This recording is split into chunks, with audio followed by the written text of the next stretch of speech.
This world would have been heaven in itself if I could make you all understand. It would have been even better place if only I could understand what you all are trying to say. The greatest misery of this world we are living in is not having understanding of understanding. We simply don't understand because of misunderstanding we have about understanding. आफ्ना मनका भावनाहरू शतप्रतिशत बुझ्ने भनेको त आफैले मात्र हो। अर्को मनले त उसले जसरी बुझ्न मन छ त्यसरी मात्र बुझ्छ। बुझाइ दिमाग हैन, मनको खेल हो। त्यसैले त्यसको गाँठोहरू खोल्न सजिलो छैन। जतिसुकै तेज दिमाग तिम्रो किन नहोस्, तिमीले बुझ्न मन नलागेका कुराहरू कहिले बुझ्दैनौ। फेरि बुझ्न मन भएका कुराहरू बुझ्न दिमागको जरुरत पनि त छैन। जन्मेदेखि मृत्युसम्म हामी बस एकदेखि अर्को र एकजनादेखि अर्कोजनालाई कुराहरू बुझाउँदैमा सकाउँछौँ। कतिले केही नगरी बुझिदिन्छन्, कतिले केही गरे नि बुझ्दैनन्, कतिले नबुझिने बुझे जस्तो गरिदिन्छन्, कतिले बुझेर पनि बुझे भन्न सक्दैनन्। बुझाइ हो, बुझ्नु सजिलो कहाँ रहेछ र। बुझ्न मन नभएका कुराहरू जुन भाषा जुन माध्यममा जति उखान र टुक्का भरेर भने पनि बुझ्ने मन नभएको मनले बुझ्न सक्दैन। बुझ्न मन नभएपछि बोलिएका शब्दहरू कानले सुनिदिन्छ, दिमागले अर्थै पनि दिन्छ, बस मनसम्म पुग्न सक्दैन। तार चुटिएर बल्बसम्म पुग्न नसकेको करेन्ट चाहिँ बुझाइको अनुपस्थितिमा दिशाहीन भइदिने रहेछन् शब्दहरू। फेरि बुझाइ र समयको आफ्नो छुट्टै सम्बन्ध छ। हिजो समय राम्रो हुँदा सबै कुरा राम्रैसँग बुझिन्छ, बस समयले आफ्नो खेल खेलोस् अनि बुझाइले आफ्नो रङ बदलिदिन्छ।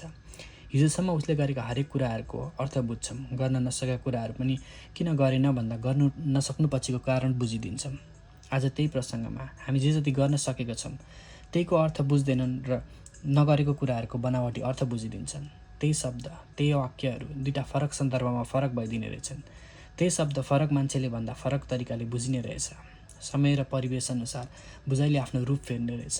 बुझाइको अर्थ हामीले अल्जेब्रामा पढ्ने एक्स र वाइका भेरिएबल्स जस्ता रहेछन्। बाँकी इक्वेसन कहाँ, कहिले, कसलाई, कसरी भन्यो भन्ने कुरामा बुझाइले आफ्नो भ्यालु फरक दिने रहेछ। बुझाइको दासी छ हाम्रो संसार। एक गलत बुझाइले कति सम्बन्धहरू टुटेका छन्। मैले नभनेको कुरा उसले अर्कै बुझिदिए। गलत बुझाइको परिणामस्वरूप हामीले धेरै छुटाइका शिकार भएका छौँ। कतिले बुझाउने मौका दिएनन्, कतिले बुझ्ने मन दिएनन्, अनि कति धेरैचोटि हामीले आफै बुझेर सम्बन्धका धारिला डोरीहरू आफ्नो हातबाट छोडेका छौँ। अहिले सम्झन्छु, बिचराले आफ्नो कुरा बुझाउन पो सकेन कि। बुझ्न मन हुनेले आधा बोल्दा पनि पुरै बुझिदिन्छन्, बुझ्न मन नहुनेहरूले पुरा बोल्दा पनि आधा बुझिदिन्छन्। मैले मसँग हुँदै नभएका घाउहरू आफै धेरै बुझेर पनि निम्त्याएको छु। मैले नबुझेर लागेका चोटहरू आफै बुझेर निको पारेका छु।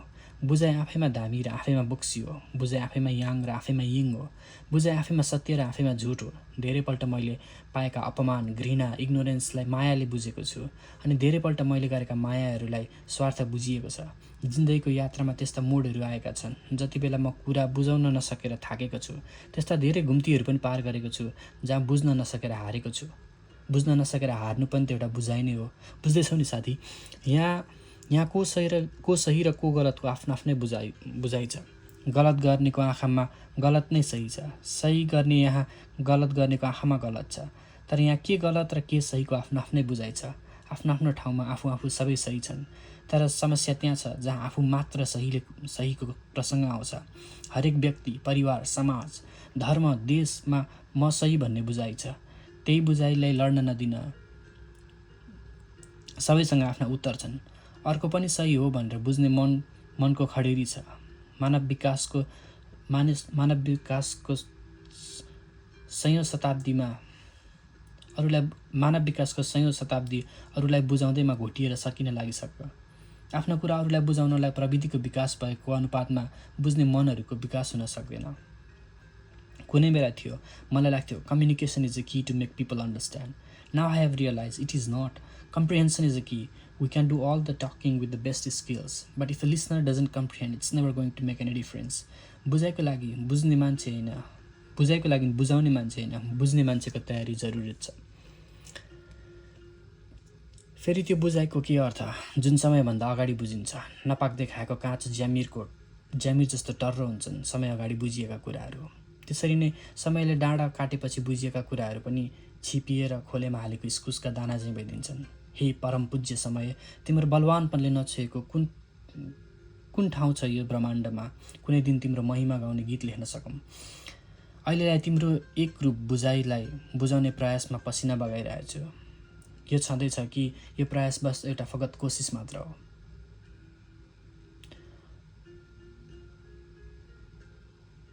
अरू कसैको बुझाइमा आफ्नो पकड हुन सक्दैन।